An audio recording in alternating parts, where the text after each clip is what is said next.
Welcome to the Ideal Investor Show. This is the podcast where we help you challenge your mindset and discover where you are. Tired of stories about other people's success? We can help you change your life, determine your time freedom point, and join us on the journey to financial success. Let's go. Hello and welcome to another episode of the Ideal Investor Show, where we bring you interesting people with interesting backgrounds and interesting stories to help you with your investing, with your perspective, with how you actually go on the journey to early retirement. And today we have a dear friend and wonderful guest in that specific category, and that is Carmen Ballesteros. Carmen, welcome to the show. Thank you, Axel. I'm really excited to be here. Thank you for inviting me. Yeah, absolutely. I'm really excited. And as you know, it took us a while to finally come together, even though we are actually physically only like 30, 40 miles apart or something like that.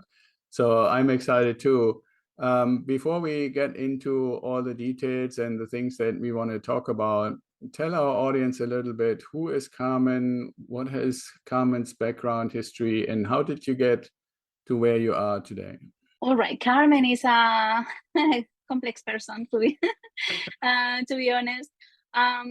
Right. So I studied business, and all my life, my professional life was all around communication. So I was an event manager for 5 years. Then I was working in institutional communication as well. All of it was around how people can connect with each other through communication, events, or on a one-on-one basis. Because after my business and my international cooperation background, I went through this another rabbit hole, the anthropology. And I was working in some social projects, and I was in the Ministry of Social Development in South America. So that was more or less my journey. And then when I decided to start working online, I thought, okay, how can I bring everything I've done all my life? I was helping people create their business, especially in vulnerable backgrounds. How can I bring all of this online? So I decided to start my online journey, and I found how different it was.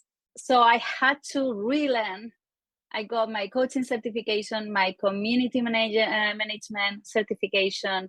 And even with all that, when I went to post for the first time, I realized that I didn't know anything about online writing.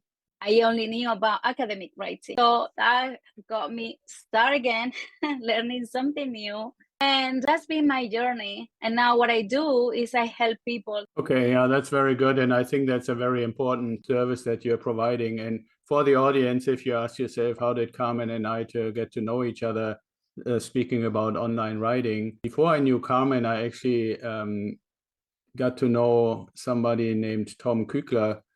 And then he notified me and said, hey, I know that people also, exactly like you just said, Carmen, struggle with posting online, and I want to do what I call a LinkedIn sprint.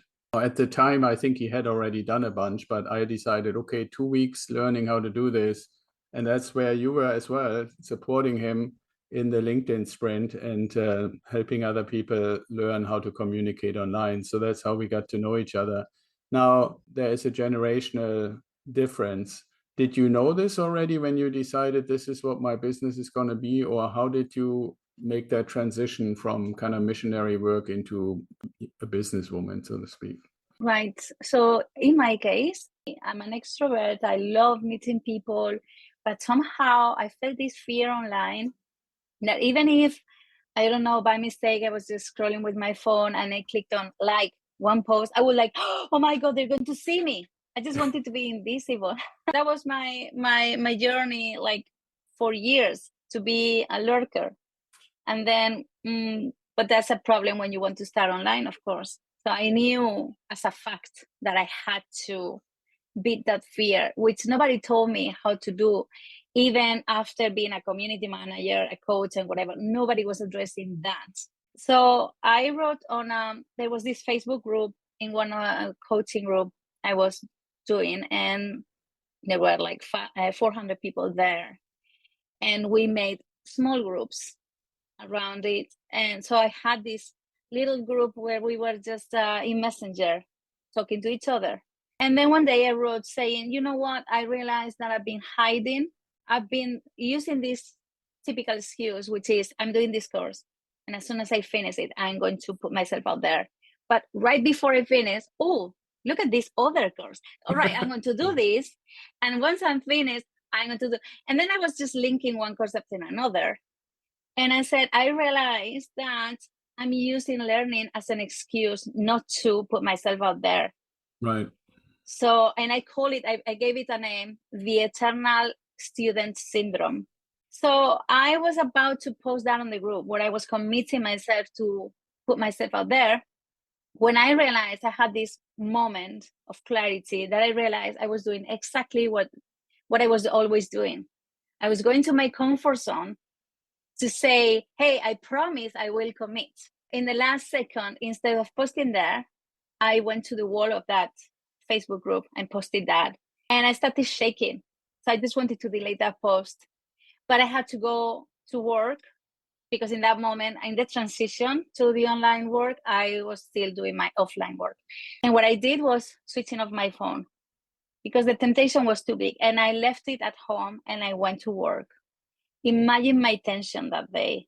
I think I lost like 3 pounds out of anxiety. So when I came back home, I turned on my phone and I was hoping that nobody had seen it. And what happened was it had gone viral inside the group.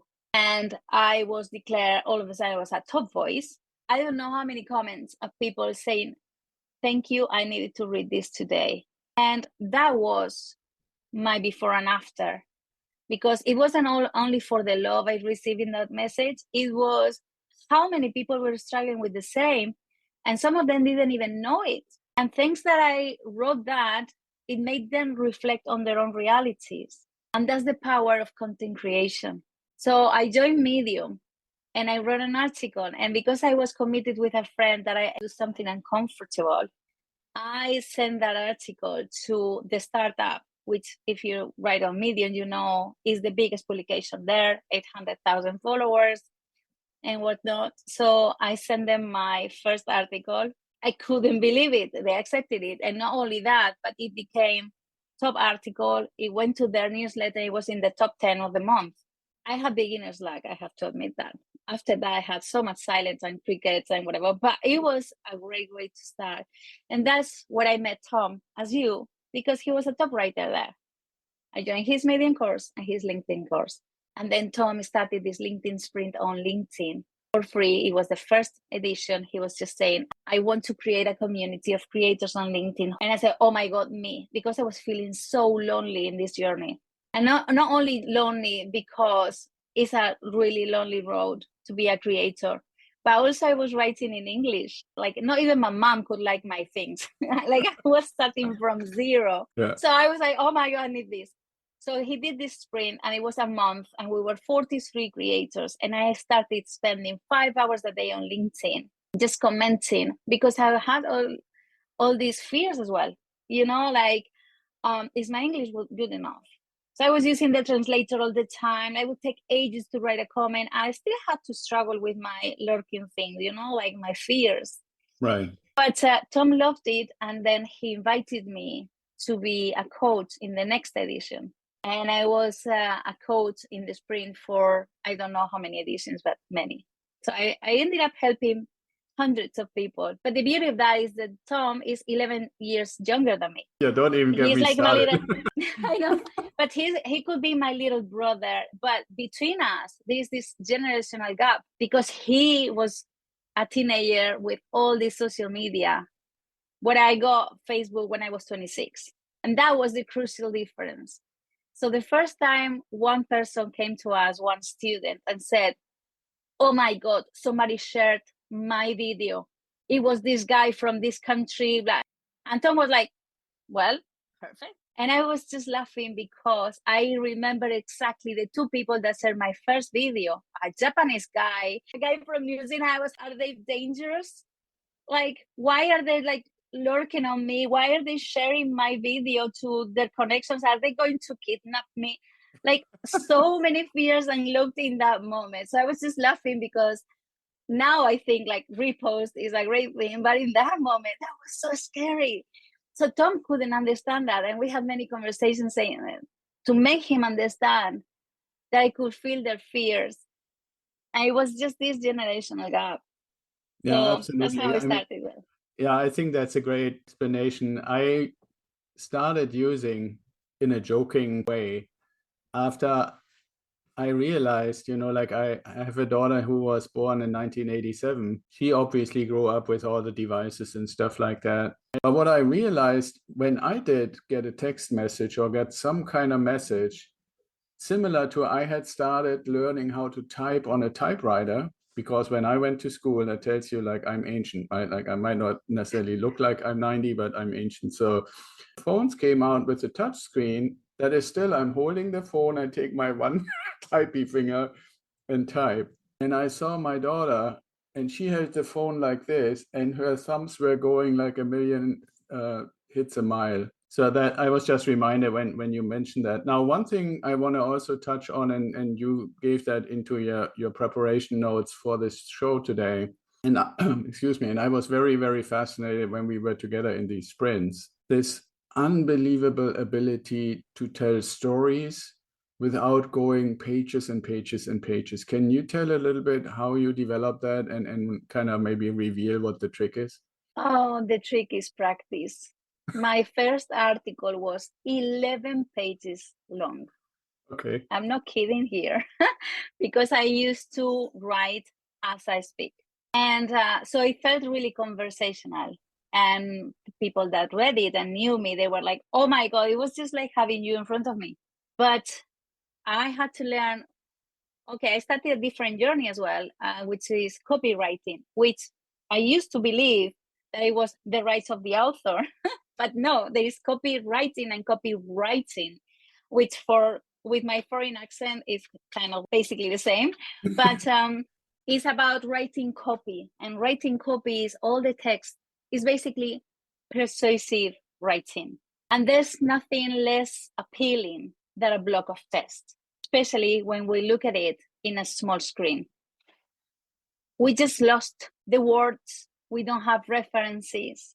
Now, what happens? I realize that although I am the same person, when I sit down on my sofa to watch a TV show or a movie, I can spend like 2 hours enjoying the show. But when I am on my day working, or even when I'm relaxing, whatever, somebody sends me a video on WhatsApp and I click on that. And after 15 seconds, more or less, I tap the screen to check how long it's going to be. And I found that everybody does the same. Yes. And it's like, am I losing my attention span? Why I am the same person that tonight can spend 2 hours watching this movie, and here I'm getting anxiety because this video is 1 minute long. And the truth is, our mindset and our actions change a lot when we are on our phone, because no matter how big they made it, the phones are not a comfortable device for us. Phone equals, I'm in a hurry and solving things. I want to just, I don't know, satisfy my need for connection. And I scroll, oh, I have this message, I answer, and I go, sorry, I belong to the 80s. So I'm doing this. So I reply and I go, or what's the latest news? And I just scroll, satisfy my curiosity, gone. That's what I do on my phone. And that's where most people are checking social platforms. It is difficult to find people that stops and open the computer only to check their Facebook or LinkedIn. That's a generational thing too. Older people do that, but also workers. If you're working in your office, you can have, well, depending on how strict the policies are, but you have your tab open with LinkedIn or Facebook, and then you just scroll a little bit and continue your work. But what I'm saying is social media equals rush, hurry. When you're telling a story, it's not the same writing your novel. Because if you picture this, when are you going to be reading a book? You're going to be reading your book right before you're going to bed, or when you're on holiday, or it's going to be this lovely pleasure on a Sunday morning with your coffee and your book, and you hate Kindles because they are virtual and you love your paper book, but you also find them really practical because you can just take them with you everywhere. So storytelling and copywriting online, that goes to reduce everything to the bare bones. So one line makes you want to read the next line, that makes you want to read the next line. And you have to be really conscious about your words and your counting words and everything. But I still love my long format, the articles. Yep. Yeah. Now, I also asked you the storytelling because I want to kind of find an arc a little bit to what does this all have to do with business and real estate and investing. Because one of the stories during one of the sprints, I think I participated in like 3 sprints or something like that. And I'm constantly in Tom's program, so I forget how many we have been doing. But in one of the sprints, you were actually telling this completely amazing story about spies looking after your house and stuff like that. So without necessarily going through all of the little details, but I would like to kind of hook in a little bit into that situation. I think, and correct me if I'm wrong, I think I remember from the story that you said you were kind of in the situation of being a tenant from a real estate perspective, being just about ready to get married, and also in that general space, becoming a business owner. So can you talk a little bit about how situation and experience was as a tenant and what happened then and how the spy plays a role and a little bit of that? I think when I shared that story for the reader, one was always have a B plan. And second, no matter what you do in life, it always mounts up to the person you are today. So my wedding was kind of like a summary of everything I did in my previous life. We got married right after the high season. So I was organizing the wedding in the distance. I actually saw the villa where we got married 4 days before the wedding. Yeah, that was as crazy as it sounds. Now, what happened was we were living in a house. As I said, it's a touristic area. And the problem here is that people buy their second residencies as an investment. So as soon as things don't go as they planned, they sell the house. That meant that we had to live in 3 places in 4 years, which was crazy for us. And it was difficult to rent a place because in summer, they were getting so much money that they were like, okay, I rent it to you in winter, and then in summer you have to leave the house. It's like, no, please, like I need to live here. We finally found this house, amazing house of this lady saying, no, I don't want to rent this to anybody, and I'm going to retire in 5 years. So you can just stay there. And it was like, oh my God, this is amazing. But she gave us a little bit of an abusive condition, which was pay 6 months in advance. And then in 6 months, you pay another 6 months in advance. Now the house needed some fixing. And she said, you do them. And then in 6 months, you give me the invoices and I'll discount that for your next rent. We took them, the conditions, because we were a little bit desperate. The 6 months were approaching, and then she came and she did everything that a landlady cannot do. She entered our house without permission. She came saying that she was going to increase our rent 30% after 6 months to make sure she didn't have to pay for all the things that we had done in the house. And when we said no, and when we said that was absolutely illegal, she said, okay, be ready because I'm coming with the police to get you out of the house. And I said, okay, well, try, of course. She couldn't. It was absolutely illegal what she was doing. But we were getting married in a week or so. And she was here, Indian lady living in the UK, and she came here just to get her money. We were even considering canceling the wedding. How could we leave our house in the hands of a person that already broke in, entered the spy? She was really scary and a really nice person. So I asked her if she could check on the house, and she said, no worries, I'll move there while you're away. And she kind of likes this comfort because she said like comfortable makes you soft. So she refused to sleep in the bed, and she slept on the sofa with a direct look to the window, to the main window, close to the door.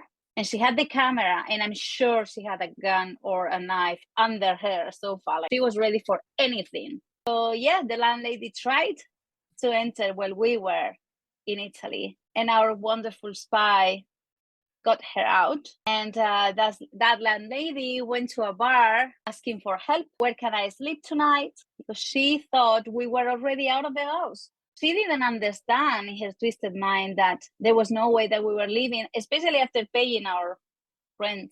So she went to a bar asking for the neighbors' compassion, but everybody had a story with her. So nobody wanted to help her. And she ended up having to take a taxi midnight to go and find a hotel. So that was the story. And in Italy, receiving the messages from the spy saying, landlady aborted, operation finished. That was cool. And then I guess you decided, okay, living for rent is maybe not the best way to go, right? No, actually, our wedding was in October. This all happened in October, and we bought our house in December. And now that you're homeowners, I'm assuming you're much happier, right? I never thought I would buy a house because I love traveling. My husband does as well. We've been backpacking around the world. We both have lived in different continents. Like for us, buying a house meant be tied up to one place. But until we found how difficult it was in an area that is touristic to live, to be spell of your house over and over, not to be long, that was the moment that we decided, okay, let's do it. And most people spend their money from the wedding in a nice honeymoon. And we didn't ask for anything, but people kept wanting to give us a present. So they gave us money to travel. And we said, no, we want that money to be in something that we can see every day and enjoy every day. So we use that as a first payment for the house. So this house is actually our wedding present. Well, partially, of course. And it's really nice to feel that you have a place in the world that you can call home. Now we still travel, we still move to other places, but it's really nice to know that there's a corner in the world that you can call yours and you can come back to. Absolutely. So, yeah. And that nobody is going to come and wanting to collect rent or any stuff like that. Okay, very good. Now, I hope at least for the audience, you got a little bit of a glimpse of this amazing talent that Carmen has on telling a story. And if you want to read the original story, you can find it actually on her LinkedIn profile and many others that I keep enjoying. So before we started recording, you said if people are interested, you have a little bit of a reward or a little gift that you would be willing to offer them. Can you tell us how they can find it? Well, as I said, I help people with their online personal brands. I've been talking about these people that are scared of posting. And it's funny because LinkedIn has 1 billion users and only 95% of them never post anything. And 99% never post regularly. There is a massive opportunity there, but I always keep thinking of this 99%. Is it because they're too busy or is it because they're scared? Because I know how it feels to be on the other side, I created this little journey where I work a lot in the mindset for a content creator, starting from lurker. So you can join the journey for free in a website called yourfirstonlineclients.com. But also you can connect with me on LinkedIn. In my features section, you can have access to that as well. And I also help others that already have their online presence, but they are lost because that's another mistake we commit. We start our online business and then we start just spamming people. We don't know anything, a thing about storytelling or what to sell, how to build a nice offer, a nice profile. So I also help people redefine their personal brand. So you can find all the information there. And I also that if like the first 3 people that start working with me, they're interested in my help, I will give you a gift and I will write for you a script for DMs to approach your ideal client so you can start making sales from the first day. Very good. Thank you so much, Carmen. Now, one quick thing before we close. I remember you told me one story where somebody started posting with your help and actually got some clients for something new that she was starting. Can you give her maybe 1 or 2 little examples? Well, I always say that what I love in sales, like most people say I hate selling, and I used to say the same. And now I regret those words so much because we all have struggled with something at some point in our life and we had seek for help. maybe in the shape of a book, maybe in a course or coaching or a psychologist, whatever. And maybe you are the solution for that person. You are what they are needing the most. And just because you're too scared to show it, to be there and say, hey, I'm here for you, they're missing that opportunity you were given when you were needing that help. So what I invite people to do is to share their unique word, their unique voice, because we all have a voice. And although it sounds like everybody's sharing the same information, no, because we all have a different way to see the world. We all have different experiences, different books we read and everything. So when I push people to start creating online, a lot of magic happens.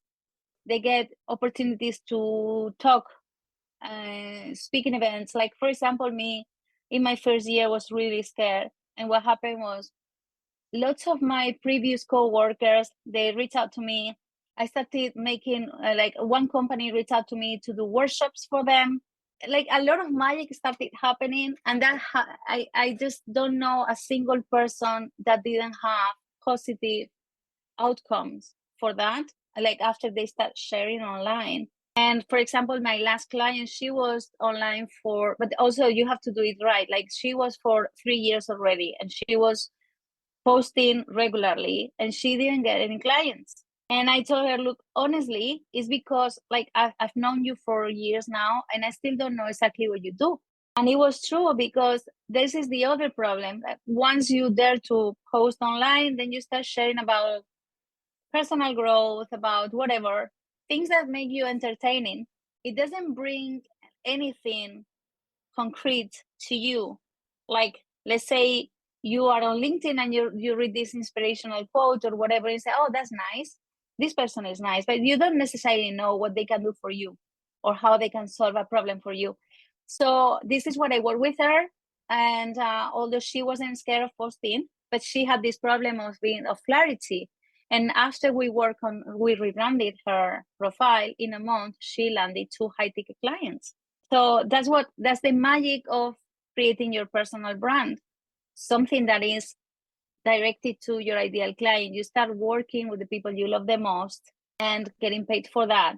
And yes, most new entrepreneurs are side hustle now, because unfortunately there is so much insecurity now at work with all recession after recession, that they want to feel that they have something that they can stick to in case they lost their job, or they just want to work in their passion. Yeah, I agree with that. I also have spoken to quite a few people, both on the podcast and otherwise, who tell me that they have the impression that so many folks have seen somewhere in the media, in some way, in articles or videos or whatever, that start your online business, and with very little effort in very short amount of time, you have this additional income source, that it almost feels like, okay, everybody is doing it now, which on the other hand, well, if it's basically such a crowded market, then I need to have something solid, in parentheses, quote unquote,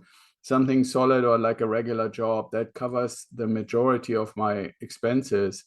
Or what I'm curious about, I hear and read more and more people saying, I started this, maybe with the help of Carmen, and now it feels like the platform, whether it's Instagram or Facebook or LinkedIn or TikTok or whatever the name of the platform is, somehow changed something, and the engagement and the recognition that I used to get is no longer there.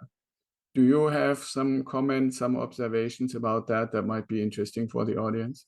Yeah, well, the algorithm on LinkedIn, they're changing it now. And is like people are having minimum half of the views they used to have at the best, and sometimes even 80% less.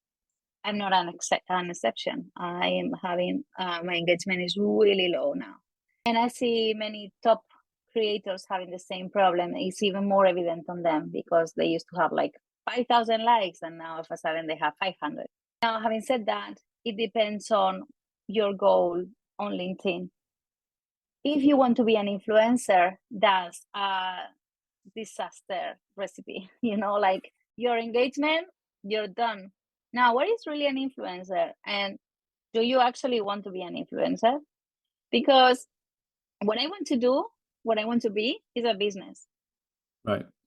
And there was a time that we opened our business in our city and we advertise our services on TV, radio, or newspaper. And sometimes we will get more people seeing the advertising or listening to it, and some other times we wouldn't. But it wasn't that we cared that much about it. We just had to be there somehow. So for me, content creation, of course, is flattening when you have a lot of views, but usually views doesn't necessarily convert into money. What I'm creating, because I am a business, is a portfolio that stays on my profile. Because there is one thing for sure, when I find a new person on the platform, if I visit their profile and they have a banner that is just the template, the great template they have, the original had, and no content whatsoever, I think it might be an abandoned profile. So I lost interest in that person. Right. And maybe that person is a business that could be saving my life, but I just don't know. When someone visits my profile to see that I'm there for them, to have the feeling that if they send me a message, they're going to receive an answer. So I'm building my portfolio. And my approach on LinkedIn is not playing the big numbers. I actually don't have that many followers. I have less than 4,000 after 3 years. But I've been working thanks to LinkedIn since day one, because my approach is completely different. I go to work on building real connections. My LinkedIn is on the DMs, getting to know my connections deeply, getting to know how I can serve them best. So LinkedIn is the platform that does what you need it for you. If you're searching for numbers, the problem is that all these platforms that keep changing their algorithms, so it's really stressful. But if you have a business to offer, why would you care about that? Yeah, absolutely. I really appreciate you describing it this way. And I want to, at the end of our conversation today, re-emphasize this a little bit with an experience that I have had the last few years. What we really do is we have a practice and not a business. And I use the analogy to say, if you have a family physician and that practice is going really well, and they hire somebody fresh out of college to help them, if something hurts or you really need help, do you go to the guy they hired, or do you want to have your family physician who you know? And that's basically, in my opinion, the realization. If you want to build a business, you have to become aware, what is the capacity? And I'm telling this to say, yes, there are 1 billion people on LinkedIn, and you could theoretically imagine to serve thousands of them, and it would only be a 0. whatever percent. But in reality, it's not a matter of the percentage. It's really a matter of what is my capacity to really do the service that I offer very well. And the numbers get really tiny. I think people need to realize this. And as soon as you start realizing that, if you had a really reasonably well-paying client, new one, once a month, within like 9 months, in my case, I would have 9 clients. Basically, I would have to serve pretty much on a daily basis. They can send me 9 emails, 9 WhatsApps, 9 things that they need me to review. Just think about that. Constantly adding these insane amounts of numbers, which we believe we have to show success, is, in my opinion, just the wrong approach. So that's why I want to encourage everybody, reach out, and we put all the links and everything in the show notes for you, Carmen. So for people to reach out and say, how can I develop a profile and a personality and make people understand what you have to offer, oftentimes in addition to what your normal job is, as you look to, and I would love to use the term, build your practice, because I'm not so sure how many people are really out there who want to have a business that scales and has 100 employees and millions of revenue, and you basically can't do your job anymore because your job is your business and your other job is basically neglected. So Carmen, what do you think? Would we want to get people to build a practice? Well, actually, you know how I call my offer? The Bermuda business. Because I say, you go to Bermuda while I build your business. but the ticket to Bermuda, unfortunately, is not included. But once you enter this, for example, this welcome sequence I'm making to help people that already find their personal brand, the first thing I write in the first email is welcome to the Bermuda family. And I call them Bermuders. And why I do that? Because for me, a Bermuder is a person that is not seeking growth for the sake of growth. They want to live a life. They are people who want to have financial freedom, but understand that the real luxury is not money, but time. So that's for me. And I learned that through burnout. So I know how hard it was, like to have a whole life living around business. And okay, I'm going to grow this business. Then I need to hire more people. So I have more responsibilities. Then I need more clients. Then this constant chase that only makes you unhappy. And I want business owning their owners. What I'm giving them is freedom. Yep. I'm giving you freedom to own your time, to spend your, thanks to a successful business, so you can have more free time and you can use that time to do whatever you want to do because you have money to afford it. And if you're wise with that money you're making, then you have financial advisors can help you invest that money wisely, so you don't even have to work anymore in the future. And that's why my offer starts with a wait list, because I don't want all of a sudden having like 10 people and not being able to honor my commitment to deliver in time. And I really want to enjoy the process with them. So yes, I am with you. I rather have 3 to 5 clients a month that I really enjoy the experience with. And the rest of the time I use it to get to know new people. Yeah, to share my content, to write my books. Yeah, and that's actually where our alignment comes from. And I think we're basically having the same approach. And that's why I wanted to have you on the show, to share it from the social media, online, getting out there perspective. And then basically on my end, we're basically helping people who generate the revenue to take some of it and invest it for the long term, so they don't have to necessarily keep that business or practice forever and ultimately get to what you just described. So one last time, Carmen, how can people find you? Okay, so I'm on LinkedIn. All that journey is for free, and you can find it in firstonlineclients.com. Okay, yeah, thank you so much. And I mean, for those listeners who are a little older, if you know Carmen Ballesteros, the golf player, then you at least know how to spell the last name. Carmen, thank you so much for your time. Just one little thing. When I was working in events management, there was this golf championship, international championship. And I was working there for a while. And then there was this international opera festival that I was working to there. And of course, in both events, the type of client was really high ticket. So when I was signing Carmen Ballesteros, that I knew as a fact the next email would start with, "Are you related to Severian?"